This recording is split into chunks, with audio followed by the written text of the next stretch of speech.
Welcome to the Feldenkrais Awareness Summit. It's Cynthia Allen back again, and I'm very pleased to be wrapping up the research track with you, and I'll introduce you to our guests in a moment. First, just a couple of things to remind you of, that there is a chat area and you can talk with each other, and I encourage you to go over and do that. Also, Arlene Klein, our behind-the-scenes guru, will be monitoring chat, and if you're having some kind of issue, you can pop that into the chat or into the Q&A section for her. Also, we will be using the chat and the questions that you raise and the comments that you have, as we have been for the other two chat sessions of this research track, to guide the discussion panel, which will be right after this. So the more potent your chat is, the more information we have to jump off of, and we would appreciate that. So here we go. I'm going to get ready now to introduce you to Todd Hargrove. He hails from Seattle. He's a Feldenkrais practitioner and a rolfer and a writer, and he has an interesting beginning to his career that he'll tell us about in a moment. He has a great blog, and an incredible blog. If you do not follow it, you should be following it, I think, no matter who you are. It's bettermovement.org. He's the author of 2 books, and the first one is actually one of my most recommended books to all of the people who come in here, and it's a guide to better movement. But he also has a brand new one called Playing with Movement, which unfortunately the timing, I just haven't gotten to read it yet, but I'm very excited to read it. And both of those you can get on Amazon, and I'll remind you all of that at the end too. He's also a regular featured speaker at the, I think twice now, the San Diego Pain Summit and the Pain Cloud Convention and the BC Pain Conference. So Todd has a lot to offer us, and we're really pleased to have you here, Todd. Thanks for having me, Cynthia. So Todd, tell us about your career path a little bit, because I think it's quite fascinating in and of itself. Well, you know, like most massage therapists and rolfers, I used to be an attorney.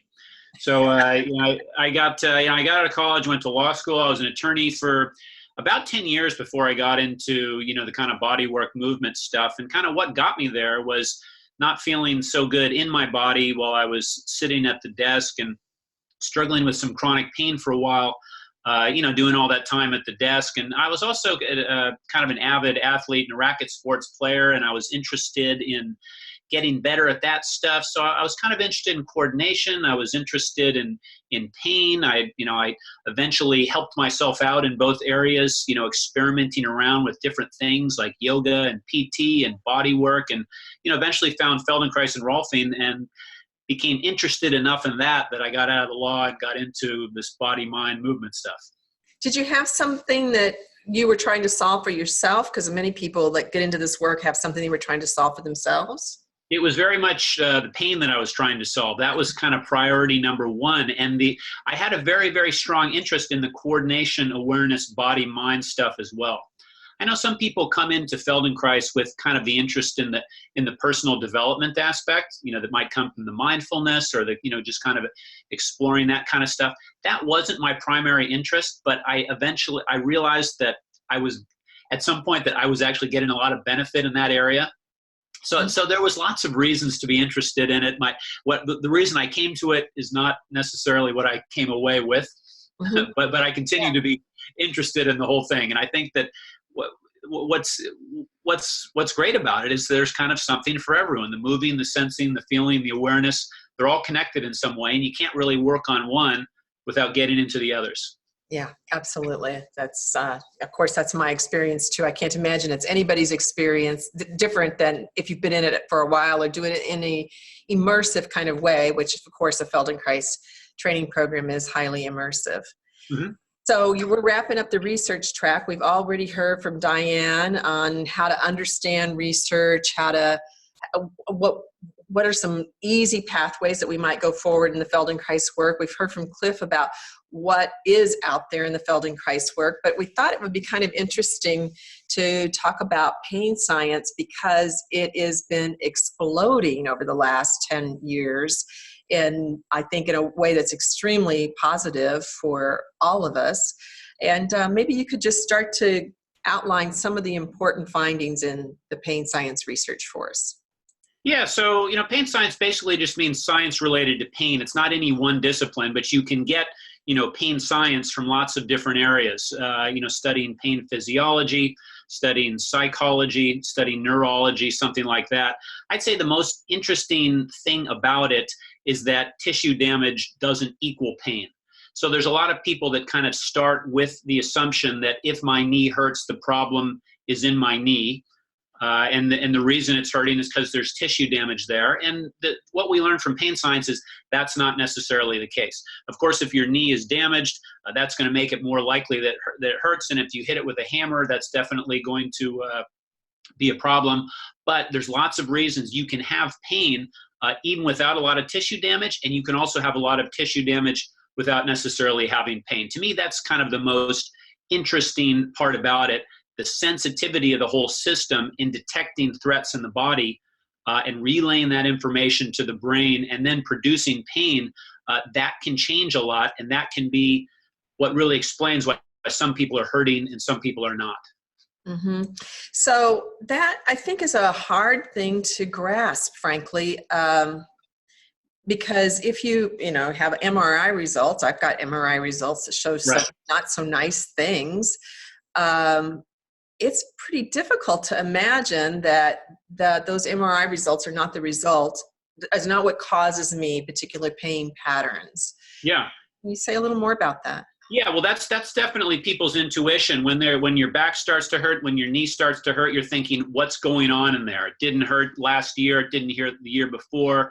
Maybe I'm getting old. There's some arthritis in there, whatever. So you go to the doctor, you get an MRI, and you find, oh, I've got a torn meniscus. I've got a torn rotator cuff. I've got a bulging disc in the back. And the normal assumption is, aha, I found the reason why things hurt. But we now know that that's not a very good assumption based on a lot of research that looks at the way people's backs and knees and shoulders look who don't have any pain under an MRI. So they do a study, they give someone an MRI, they don't have any back pain. What you find is when people get to age 30, 40, 50, about a third of the people, half of the people are going to have something show up on that MRI. Something like a herniated disc, a bulging disc, something like that. Torn meniscus, torn rotator cuff. These things are incredibly common in people without any pain at all. And it shows you that that damage in those areas is just one factor of many that can relate to pain. And there's a phrase that I got from Greg Lehman that I really like. He says, we should think about this damage as maybe like kindling for a fire that may or may not be lit by other factors. So you don't want to have damage to your body. We don't want it to get old and start to degenerate and have arthritis, but that's definitely not the whole story. There might be other things like inflammation or something like that, which sensitizes the system and can turn that damage into pain. So then if there's a significant percentage of the population walking around with these problems, like I think some of the studies show as much as 50%. So oh yeah. When you get to people of a certain age, and I'm talking it depends on the type of condition, but I think by age 50, people that their shoulders, I think that the percentage of people that have torn rotator cuffs is close to a third. And this is even in people that are very active, throwing baseballs or hitting tennis balls, stuff like that. Torn meniscus, that's very common. It's at least a third. Bulging discs and herniated discs, it depends on which part of the back or by which age, but people without back pain in their 70s, it's way over 50% finding something on the MRI. Yeah, so then that leaves us to wonder, how do we put the results that we get into some kind of a framework? Because as I recall, there's also been studies on how MRI results drive procedures. Yeah. Well, it's not surprising that when you do that MRI and you find something bad there, something scary, people get scared. They want to do something about it. They want to have a procedure. For example, surgeries to fix torn meniscus are very, very common and have been common over the years. But what they're finding out is that they don't work that much better than doing nothing at all. And for a long time, these surgeries were offered without any research to prove they work better than a placebo. But they finally did some research where they do what's called a sham surgery. So they take a group of people, they split them in two. One group gets the real surgery. The others get just an incision on their knee, and they don't know that they haven't even got the real surgery. You compare the two groups after 9 months, and you find out they're doing just about the same. No way. No way. Come on. Yeah. So what they find out is that a lot of these surgeries really don't work any better than doing anything else. And this has happened for a couple kinds of back surgeries, a couple kinds of shoulder surgeries, and knee surgeries. But unfortunately, these do continue to be done quite a bit at the rate of hundreds of thousands per year, basically based on the doctor's experience that, in my experience, this works, but the research really calls that into question. So one takeaway, just because your doc's recommending research, think twice. Another, again, damage doesn't necessarily equal pain. Yeah, so let's say that we decide to postpone any kind of surgical outcome, which is not simple for people to do. Yeah. Because I've noticed, for example, that once a person has started entertaining surgery, if they come to me and then they want me to work with them as a substitute for maybe getting surgery, but they've already basically scheduled it 2 or 3 months out. So you've got a day to fix them before surgery, huh? Well, sometimes I get longer than that, but I've noticed that it's a very different outcome with people who've already scheduled and had the consult than it is the person who comes in and is putting that a little bit more down the road. And yeah, for sure. So what is it? People are certainly looking for a solution to pain or better function. So that's a reasonable desire. So what else can we do besides surgery?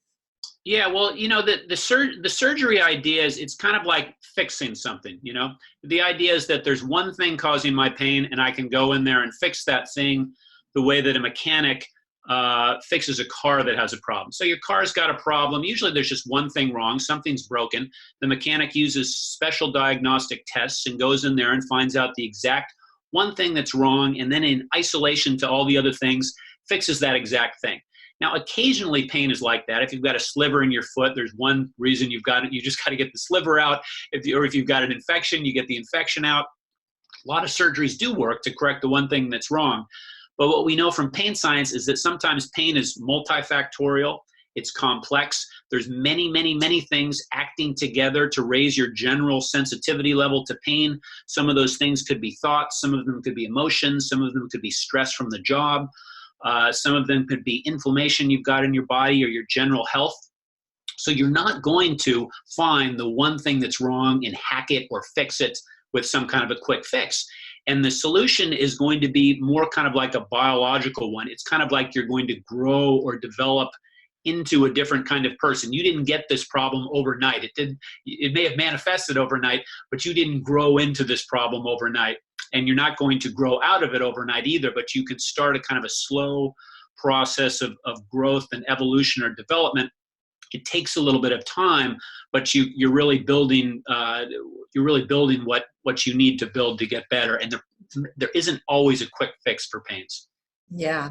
Well, I love how you talk about it's kind of like a growth process, which I think is a little bit, and it's not the way we normally think of healing anything in our culture, unfortunately. But I think both on the good and maybe the negative side, I think mostly good, but I think for some people it's hard to it's not very palatable, is that the research has shown how we think about ourselves does have an impact on whether we have pain or not. And also the newest research is really showing how the brain is what assigns the value of pain or pleasure. Can you talk about that a little bit? Yeah, so the brain plays a big role in any conscious experience that we have. Ultimately depends on what happens in the brain. So the brain is kind of the hub of the communication for all the different signals that are going on in the body. So you've got signals coming from every part of your body, going to the brain, basically telling the brain what's going on in this area. How is it moving? What's its position? And is it under threat? If there's a bunch of signals called nociceptive signals coming from your knee, they're all going to the brain and they're saying there's damage here because they get triggered by certain types of damage. Then the brain has to basically decide how dangerous is this situation in the knee and do we need pain to protect it? So the purpose of pain is to protect that knee. It makes an interpretation of what's going on in the knee based on all available evidence. And it's not going to consider just evidence from the knee. It's also going to consider, what past memories about the knee. It's going to consider what doctors have told us about the knee. It has memories about what it learned about an MRI under the knee. So pain is a very, very complex multifactorial thing, and it's the brain that kind of weighs all the evidence about whether pain's necessary. Now, important part of clarification, even though the brain is important for pain, pain is not in your head. It's not something you imagine. It's always something that's real. These brain processes are important, but a lot of them are very, very, very unconscious. And you're not necessarily in control of them. The way you think can affect them a little bit, but you can't just think your way out of pain. So no one is to blame for pain. No one's imagining their pain, and pain's not in your head. So that's important for people to understand that. I think that's huge, because once you start talking about the brain as being how pain is, whether pain is interpreted or not, it's very easy to end up back at where we were maybe 30 years ago, when people were kind of patted on the head and told you're a little bit, hypersensitive, or you need to go and see the psychologist, which is not a bad thing in relationship to pain, as we know from pain studies, but it doesn't mean you're crazy. No, we really want people to understand that pain is a mind-body event, that what you think is important, that social factors can matter, that stress matters, but we never want anyone to come away with the idea that pain isn't real, you're imagining it, it's all in your head, or someone's crazy, because it's actually incredibly common for people to have heightened sensitivity to pain. It's very, very common. Many people have it. It doesn't mean there's anything weird about you at all. So could you maybe take us in a little direction around this idea of self-image, something that we talk about a lot in the Feldenkrais work, but I don't know if it's talked about much in any other work. Maybe you do. You're certainly more well-read on this topic than I am.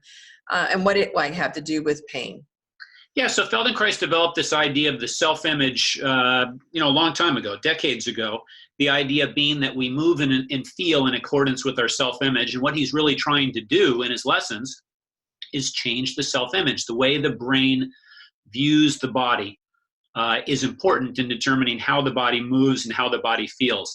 That idea is extremely similar to ideas in modern pain science. They talk about the virtual bodies, the body maps. So there's parts of your brain that are always reading information from the parts of the body. And their activity, the way they read that information is part of what determines whether you have pain. What they find out is that people that have chronic pain, there's disturbances or differences in the way those parts of the brain process information from the body. So if you've got a lot of back pain, your brain maps, your body maps, the parts of your brain that listen in on the back are operating maybe a little bit differently. Not as clearly as someone who doesn't have back pain.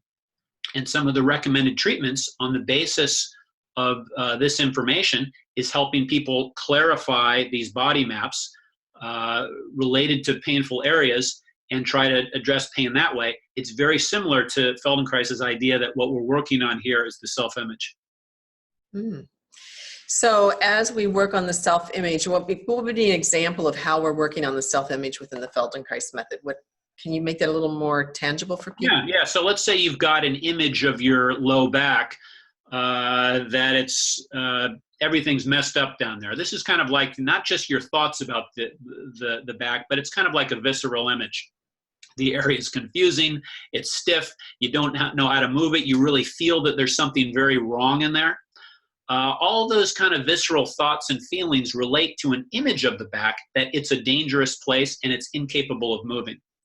If you can kind of change that image, not just the kind of thoughts about it, but your visceral kind of sense about that back, that it's capable, that it's safe, that it's okay to move, that you've got a clear awareness of what movements are okay and which are not, it's that type of positive change that we're looking for. Excellent. That's great. So in the Feldenkrais work, as somebody's working through a lesson, which might have nothing to do with the back, it could potentially still affect the self-image of the back? Yeah, it could affect the self-image of the back. I mean, the most easiest way to understand that happening is by doing movements of the back. So let's say you've got an idea that every time I bend my back, it hurts. You could maybe change that idea, that image, by finding ways to slowly flex the back without it hurting and it being comfortable. And maybe you could do that by making that flexion movement in a position you haven't been in for a while, doing it at a speed, a very slow, gentle speed that you haven't done for a while. And maybe your experience in doing that is, oh, hey, wait a minute. This actually, I'm surprised. This is more comfortable than I expected it to be. So you start to change your internal model of the way the back is, what it's capable of. That's the way you change the self-image, through movement, showing someone that it's safe to move in a certain way, kind of violating their expectations about movement. And again, that can be done by moving in a totally different way than you're accustomed to, much slower than normal, maybe in a different position or context. Yeah, and I think for me, one of the things that's been really valuable for me, and I think valuable for some of my clients, has been that you sometimes end up moving an area that's normally been off limits without really almost noticing that I've moved it until after I've moved it and it's been okay. And then I'm like, oh, I just did something I normally wouldn't let myself do. Yeah. So you build a different image of yourself and what you're capable of. You had this one idea, and then you see that idea was wrong, and you're actually a little bit more capable than you thought. Yeah, and it kind of came in under the radar on me because the lessons can sometimes be circuitous. They can feel like they're not about that danger zone. So therefore, I'm going along la-di-da-di-da, not really paying attention to the so-called danger zone for a while. I'm distracted by all the other pleasant sensations or the interesting things that I'm doing in my movement. And then I think it's a lovely outcome, as opposed to trying to talk someone into bending. Yeah, absolutely. It's like that's Feldenkrais use of the attention. So where your conscious attention goes determines what you feel. Not completely, but it has a big effect on what you feel. You can distract yourself away from unpleasant things. You can turn your attention to pleasant things. You'll feel something differently as a result. Because you feel differently, you move differently, and then because you move differently, you feel differently again, and hopefully you get something going. But it can all start with just moving your attention around. Very nice, very nice. So tell us about the neuromatrix. Neuromatrix is the pattern of connections in the brain that are involved in the creation of pain. So there's many, many different parts of the brain that are involved in creating pain. I can't list them all. Many of those parts are not specific for pain. It means they're involved in other things as well. But it's just the extremely complex pattern of connections between all the different parts of the brain that read information from the body, read information about memories and past experience, and kind of go to work in interpreting the meaning of some stimulus from the body, deciding whether pain is necessary for protection, and then eventually producing some sort of protective output if one is needed, in the form of stiff muscles or a flinching movement or pain in a certain area. That's the part of the brain that's involved in pain. Mm-hmm. Well, I know you're a critical thinker. That's one of the things I like about you, and one of the reasons I invited you, because I think I still get, after all these years, I get people coming in saying that, and they can say whatever they want about my work, of course, but saying things like, oh, it's a little woo-woo, or it's witchcrafty, or you're, blah, blah, blah, making it sound very mysterious. And I wonder what it is that you might help us to understand in terms of Feldenkrais or anything else, why people should add these kinds of other approaches maybe to their repertoire in addressing. Yeah, well, I think any kind of mind-body type of a thing, yoga, meditation, Feldenkrais, you could describe that in rigorous scientific language, and that's sometimes done. You can see very serious research about how certain mind states or attentions or attentions can change pain and movements in the context of yoga or meditation practice or Feldenkrais or something like that. But that language is not very good at all for your everyday understanding and use and talking to clients. And to do that, you might use language that's less kind of scientifically precise, and that may end up sounding very woo-woo. There's a lot of traditions from the East, yoga, martial arts, Tai Chi, that use their own language, their traditional language, in describing some of this kind of stuff. Science kind of points in the same direction, but uses a completely different language to describe it. So I like to be kind of conversant in these different languages and translate in between them. But a lot of times people, from different backgrounds don't recognize that they're talking about the same thing because there's such different languages involved. Yeah, I think that's a really good point. And there's nothing wrong with each field having its own language. Right.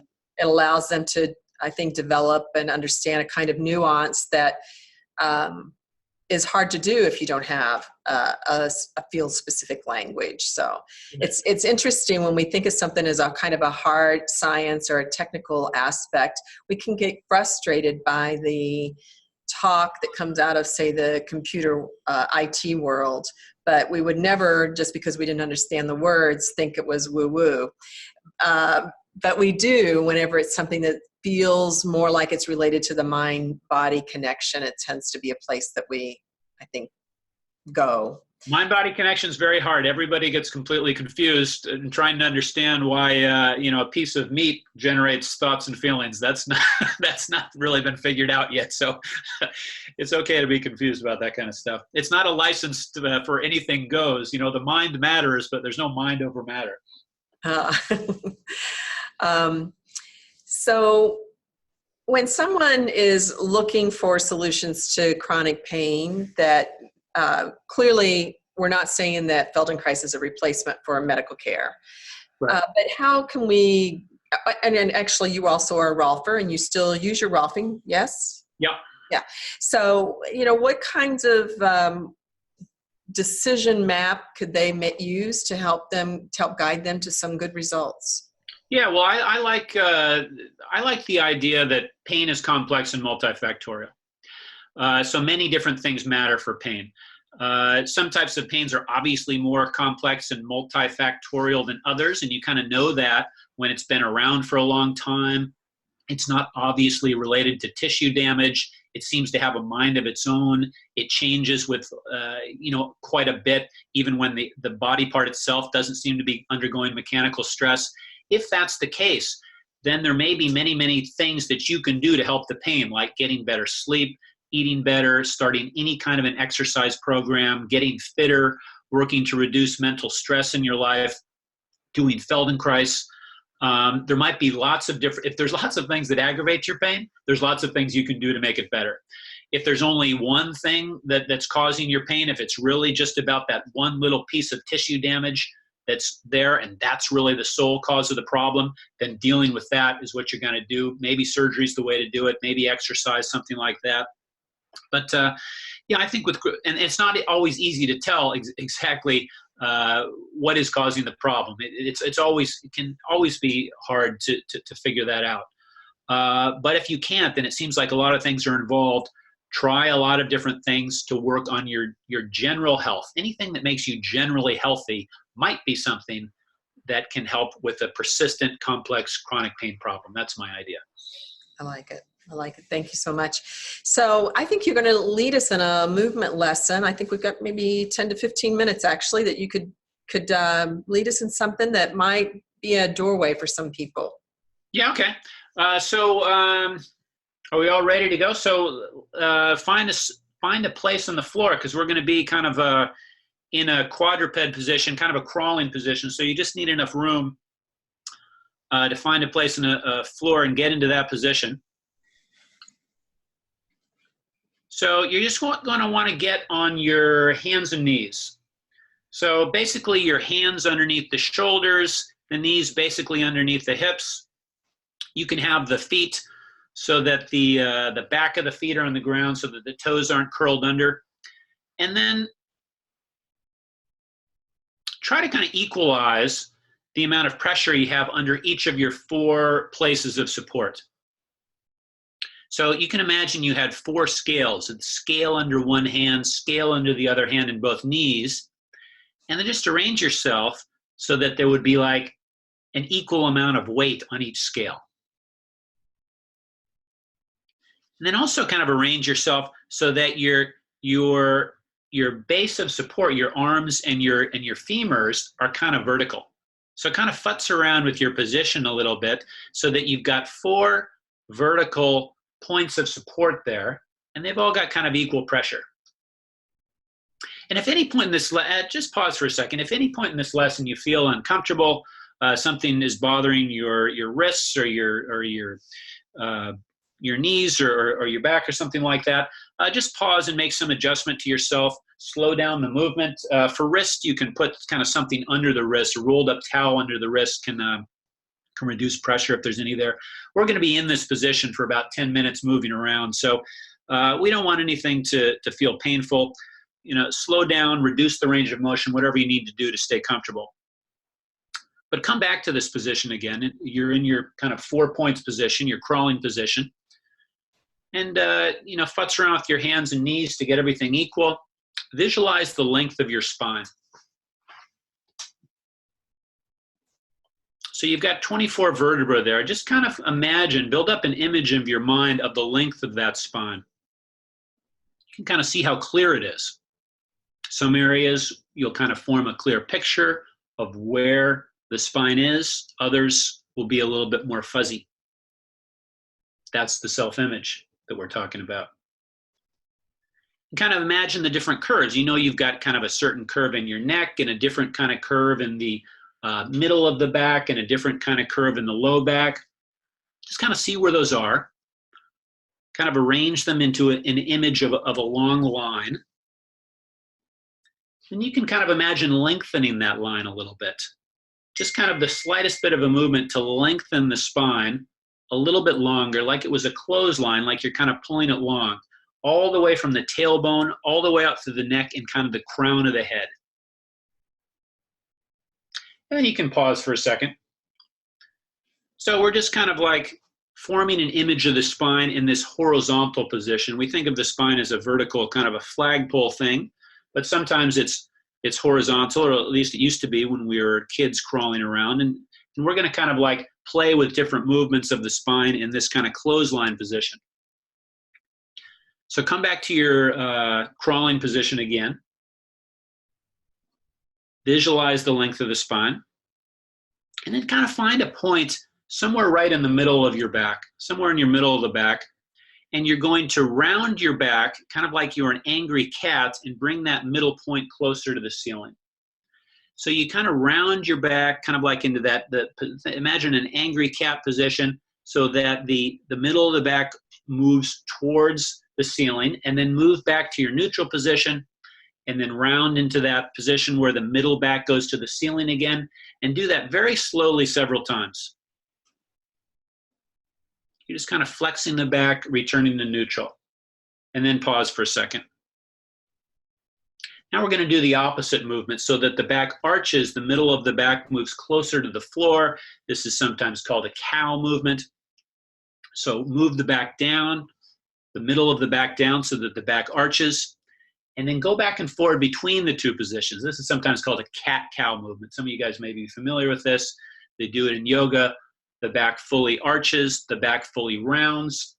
Very slowly explore the comfortable range of motion. Don't go too far, only go within the comfortable range of motion. So you see how easily it moves up, how easily it moves down. Pause whenever you need to, or otherwise continue the movement and notice the quality of the movement. And what I mean by that is there's many different parts of your spine, your vertebrae, your ribs, that are moving to help you do this movement. Some of them move very easily. So there's a lot of movement there quickly and almost effortlessly. There's other parts of your spine where the movement will feel stiffer and more restricted. Just notice where you sense easy movement and where you sense movement that's not quite so easy. And again, pause whenever you need to. And when you're ready, continue, just not to change the movement so much, but just to notice its quality. Another aspect of quality you can think of, how distributed is the movement throughout the spine. So when movements are easy, we tend to have all of the different segments of the spine providing a little bit of input to the movement. And so it's kind of a smooth, integrated thing. Or you could feel like some areas kind of move a lot and others don't. And then pause, come down, sit for a second.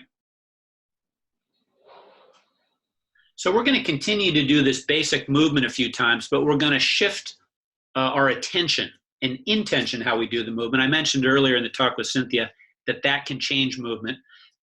Do the same basic movement, but with different kinds of attention, and we're going to kind of notice subtle differences in the way that the movement feels and the way the movement happens. So come into your crawling position again. And you're going to do the same basic movement back and forth, but put your attention on your tailbone. Actually, you can imagine you had a tail. As you do the movement, imagine that when you're doing the cat part of the movement, when the back rounds up, tuck your tail under, as if you had a tail. And when you do the opposite movement, the cow movement, when the back arches, the tail raises, as if you were raising a tail. So the tail tucks, use your head to look at the tail. And when the tail raises, raise the crown of your head towards the ceiling. So you're at the two different poles of your clothesline, putting your attention there, putting your intention on movements at either end of it. And just see how that changes the movement. And then pause for a second. Come to sitting. Rest your wrists. Rest your back.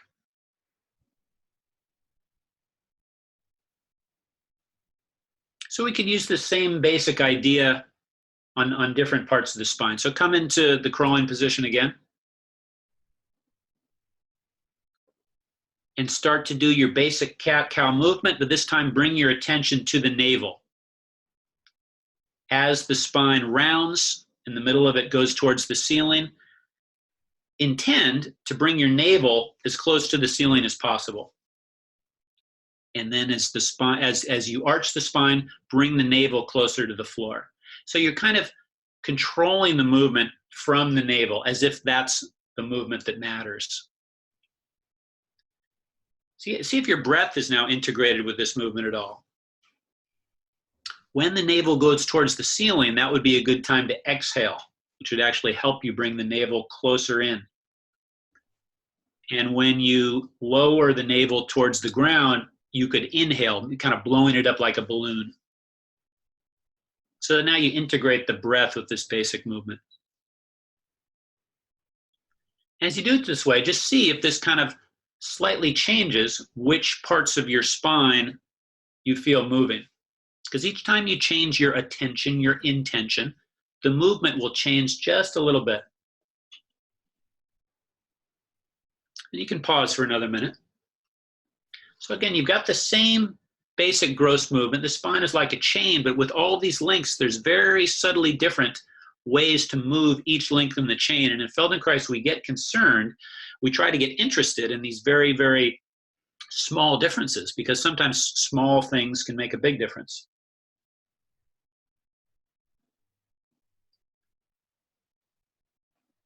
Come into your crawling position again and get comfortable. Kind of lengthen the spine on both sides.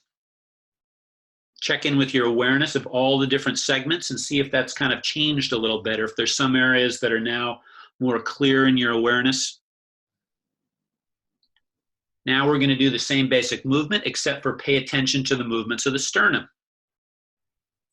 So as you come into the cat position and the back rounds towards the ceiling, the sternum goes up.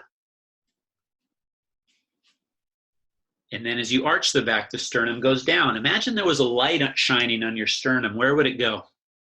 Would it always point in the same place in the ground?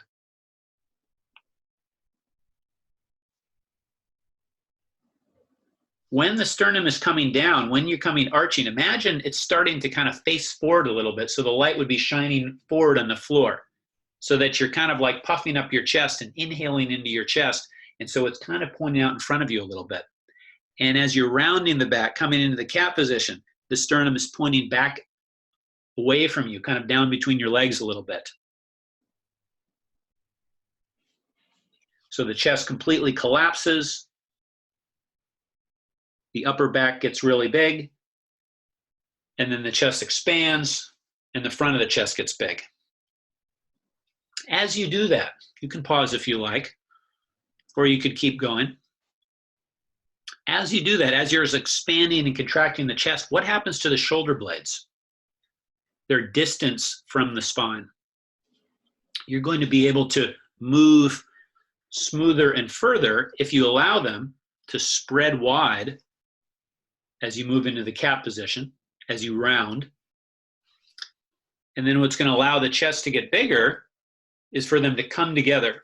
So as you do the movement, pay attention to the movement of the shoulder blades and allow them to come together and move apart to make this movement a little bit easier.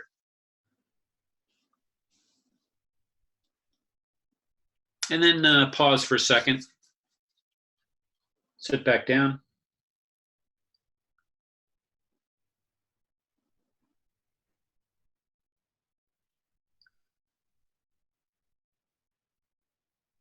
Now come into your crawling position again, and without thinking about anything in particular, just do the movement a few times.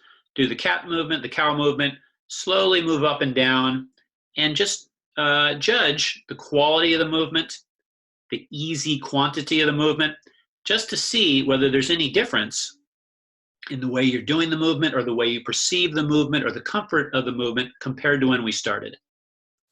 And the change we'd like to see is either greater awareness over different areas moving, a better sense of cooperation and distribution of movement, less sense of effort when you're moving.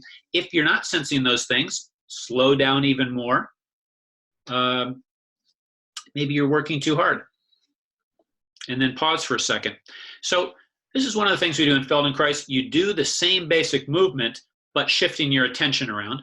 That's kind of one basic strategy to learn more about a basic movement. You could shift your intention, the way you do the movement, so you could kind of lead the movement from one area or lead the movement for another area. Another variation you can use is when we're about to do, you do the same movement, but with slightly different constraints.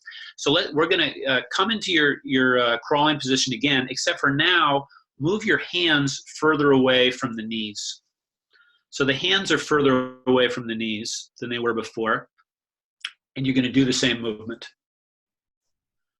Because you're in a slightly different position now, you're going to move slightly differently. The spine will have to move in a slightly different way. You'll notice that you might not know exactly what it is, but some parts will move a little bit more and some will move less. Bring the hands and the knees very close together now so that they're almost touching each other, and do the movement in this position. And again, you'll notice that something changes. You'll place some demands that require some ribs to open somewhere, some to close somewhere. Some vertebra will work a little bit more. You can do this basic movement sitting the pelvis all the way back onto your heels. So if you can put the hands near the knees, sit down on your heels, and do the movement in that way. You'll probably notice that makes you need to open a little bit more in the chest, and you won't move as much in the low back. And you can just kind of pause, and you can just play with different alternatives. You can make things asymmetrical. Move both of your hands over to the left. So you can move them on the floor to the left, or you could rotate them to the left. Do the movement in that position. You'll notice something changes. You can move the left knee and hand close together, the right knee and hand further apart. Do the movement in that position. You could do the opposite. You could play with as many different variations as you like. Each one will kind of bias the movement to a different part of the ribs, the spine, and just kind of make you aware of all the different possibilities for movement that are there.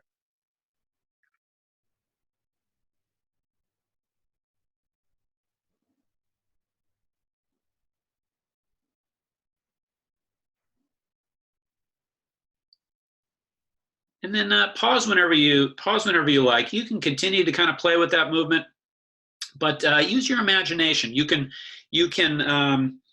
put one hand down and keep that arm long while resting on your forearm.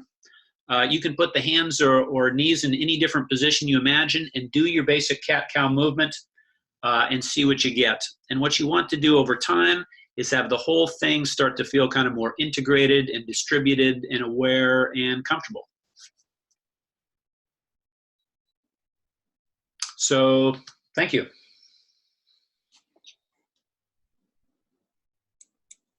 Thank you. So people might just need a minute to come back to maybe standing, feel themselves in standing first before they immediately come to the computer. We'll just give them a moment for that. Yeah. And maybe while they're doing that, without them having to come back to the computer, could you call out for us maybe some of the elements of how you led that makes it a little bit more of a unique Feldenkrais experience as opposed to, which there's nothing wrong with, as opposed to a yoga or other type of experience? Just what makes it a little more Feldenkrais? I think what makes it a little bit more Feldenkrais is the emphasis on, well, I guess two things. One, the emphasis on doing the same thing but with variations. So a lot of times in yoga class, not all yoga classes are like this for sure, but you do a certain move, you do a forward bend, you're doing it the exact same way in every class. So that was kind of my experience in some yoga classes. You do a forward bend, you're always doing it perfectly symmetrically. But, it's kind of interesting to explore what it's like to do a forward bend with one foot slightly in front of the other, or the toes slightly turned in, or the toes slightly turned out. We're not bending exactly forward, but bending a little bit to the left. Because each time you do that, you change the movement a little bit, and it's kind of more similar to what real life is like, which is like you're always moving at slightly off angles and not in this perfectly symmetrical way. So one thing I like about Feldenkrais is you explore all those angles and corners, and no one is considered any more important than others just because it's symmetrical. That's one thing. And then the other is, again, doing the movement with different intentions or different attentions, and that will always change the movement in some way. And I do see that in yoga. There's different cues that they use, and I always was interested in the fact that the cues change the way I do the movement. So, reach up and kind of imagine this happening. Well, that changes the way it happens. And some people are more sensitive to that than others, but I always found that very interesting. And I guess also maybe a point to raise would be that I like that you chose something that's familiar to a lot of people. Particularly people who've been doing yoga, but actually I think it gets used in a lot of exercise programs now. So we would not normally be practicing that because we meant to practice cat-cow over and over again. That's not really a Feldenkrais approach so much. And what's that about? I think I like the lesson this way because it kind of gives you a clue how to use this same kind of thinking process with other movements.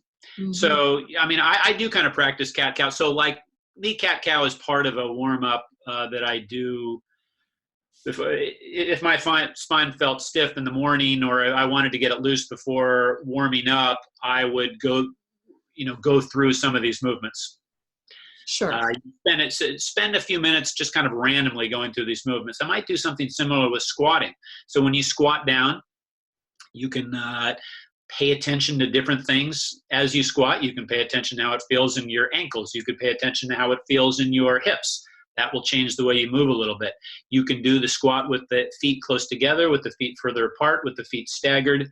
So that basic kind of formula for taking a simple movement and then varying the basic constraints on the movement or your attention to the movement, I think is kind of applicable in a lot of ways.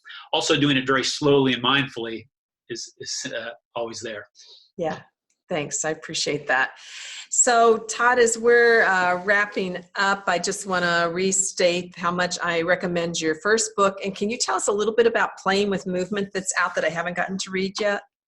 Yeah, it's called Playing with Movement, How to Explore the Many Dimensions of Movement Health. So it kind of addresses this idea that I was saying before, that movement health is kind of a complex multifactorial thing. And through the book, I go through different factors that affect, this complex entity that we call our function and our movement health, like fitness and the role of the environment and the role of skill and the role of strength. And I talk about the science of complexity and also the science of play. Feldenkrais is a very playful thing. I think Frank Waldman's got that phrase that Feldenkrais lessons are highly structured baby play. So, I know Feldenkrais was interested in how babies learn, and they learn through playing around, which means just kind of randomly exploring different options without so much of a plan and in more of an intuitive way, led by your curiosity and your motivation. Something I love about Feldenkrais, something I tried to get across in this book. Great. Good. This sounds like it'll be a great one and a wide audience. Sounds like it'll appeal to a wide audience. So. Yeah, maybe some more people than just this mind-body community. Yeah, good. So I'd like to ask you a personal question, I guess, or you can maybe turn it into a work question. So, we are looking at how the map is the territory is the theme of this summit. And how would you like to expand either your own personal map or the map of your field? My own personal map. Well, I guess I like a map that is very broad. I'm kind of interested in a big picture view on things. Every once in a while I'll drill down for a very detailed look at the small things in the world, like the molecules and the neurons and stuff like that. And I kind of want to know what's going on there. But I like to know what's going on in lots of different areas and connect them together like they're all kind of like big pixels in a big picture. And draw connections between things and, like what the yoga people say and what the martial arts people say and what the Feldenkrais people say, and how do you translate that to what the pain science people say? So I guess that's kind of what my map is always about. Great. Good. So I want to thank you so much for joining us here today. We appreciate it and appreciate your contributions, not only to our community, but in taking some of the Feldenkrais principles into other communities. You've been extremely instrumental in that in the last few years. I highly recognize the value of that for us. So kudos to you and keep up all the great work. Thank you very much. And thanks for having this great summit. Great, thanks. And so I'm just going to wrap us up here by reminding you that there will be a replay of this. Probably takes about 2 hours before it'll be available, and then it will remain available for 48 hours at no charge. If you want access to this talk and all the other talks, plus all the bonus material, which is highly significant amount of bonus material, then you could purchase an all-access upgrade. And while the summit is happening, you can still get a discount on that. You're getting emails about this every day. There's a little link at the end of it, so I'm sure you've seen opportunities for that. But of course, it's definitely free while you're here, and you don't need to upgrade, so you choose what is right for you.